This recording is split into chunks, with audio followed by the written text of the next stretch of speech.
কিয়ামতের দিনে একটা বান্দাকে আল্লাহ উঠাবে। ওরে আমার বান্দারে কোথায় যাবি বল?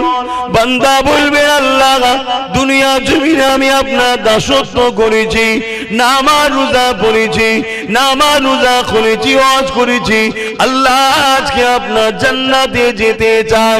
আমার আল্লাহ বলবে ওরে আমার বান্দারে দুনিয়া জমিনে আমি যখন ক্ষুধার্ত ছিলাম, আমি যখন পিপাসিত ছিলাম, আমাকে কেন তুই খানা দিলি না? অবাক হয়ে যাবেন না, আবু দাউদ শরীফের হাদিস, বান্দা ময়দানে মাশরে অবাক হয়ে যাবে। আল্লাহ আল্লাহ খুসামার, আপনি তো কার মুখাপেক নয়, আপনার তো খোদা লাগে না, আপনার কেন খিদে লাগবে? আপনি তো সবাইকে খাওয়ান, আপনার আবার কবে খিদে লাগলো? আমার আল্লাহ বা বলবে কেন তোমার প্রতিবেশীতে একটা গরিব ছিল, ক্ষুধার্ত ছিল, এতিম ছিল, বিধবা ছিল, যদি তাকে খানা দিতে আমি আল্লাহ আমার সৃষ্টিকে দিওয়া আমাকেই দিওয়া হতো। ওরে আমার বান্দারে আমি আল্লাহ তোকে ধন দৌলত দিয়েছিলাম, আমি আল্লাহ তোকে সুস্থ শরীর দিয়েছিলাম, কেন তুই জমিনে মেহনত করলি না? আমি আল্লাহ তোকে ক্ষমতা দিয়েছি, দুটো হাত দিয়েছি, এই জমিনকে চিরে এখান থেকে ফসল ফলন করবি, তোকে দুটো পা দিয়েছি, এই জমিনে ঘুরে ঘুরে তুই রেজেকে তালাশ করবি। এ বান্দা সেদিন তুই আমাকে যখন দিসনি, আজকে আমি আল্লাহ তোকে আমার শান্তির মেহমান খানা জান্নাতে যেতে দেব না। বান্দা তুই আমার জাহান্নামে চলে যা। তোমার নামাজের মুখাপেক কি আল্লাহ নয়, তোমার রোজার মুখাপেক কি আল্লাহ নয়, তোমার হজের মুখাপেক কি আল্লাহ নয়, তোমার মুখাপেক কি আল্লাহ নয়।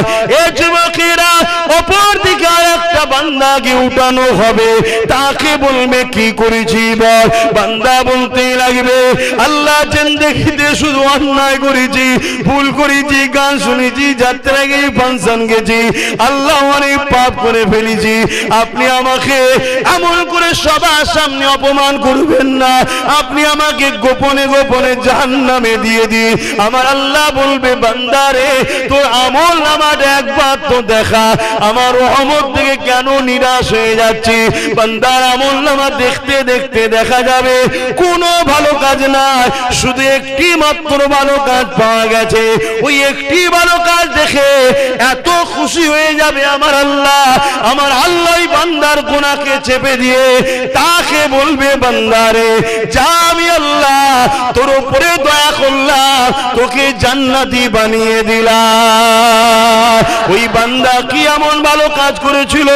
ওই বান্দা প্রচন্ড গরমের সময় আল্লাহর একটা সৃষ্টি জীব পশুকে তার মালিক গাছে বেঁধেছিল, ছায়াটা সরে গেছে, সূর্য ঘুরছে, ছায়াটা সরে গেছে, তাই পশুটাকে রোদ লাগতে লাগতে ওই পশুটা রোদে চুটে গরমের জিভটা বাইর হয়ে যেতে লেগেছিল। এই বান্দা যেতে যেতে দেখে বড় দয়া হয়েছে, তাই নিয়ে গিয়ে ছায়াতে বেঁধে পানি পান করিয়েছে। আল্লাহ বলবে বান্দারে আমার দয়া দয়ালিয়ে আমার সৃষ্টি মখলুকের উপরে দয়া দেখিয়েছি, যেদিন সে বিপদে ছিল, আজকে তুই তো বিপদে আছিস ময়দানে মাশরে, তুই যদি আমার দিয়া দয়া দিয়ে আমার সৃষ্টির উপরে দয়া দেখাতে পারি, আমি আল্লাহ কেন তোর উপরে দয়া দেখাবো না? যা বান্দা, আমি তোকে আমার দয়ার বিনিময়ে জান্নাতি বানিয়ে দিলাম। আরো জোরে বলুন সুবহান।